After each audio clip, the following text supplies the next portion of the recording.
Wir spielen mit diesen Sachen.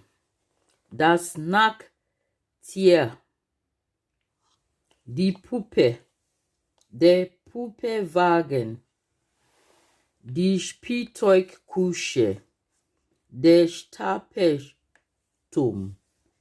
der Kipppflaster. Wir gehen in den Park. Was können wir sehen?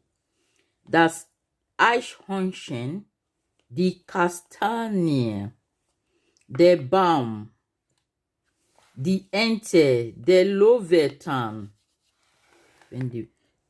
der Regenschirm, die Marienkäfer, die Eistüte, der Bollerwagen,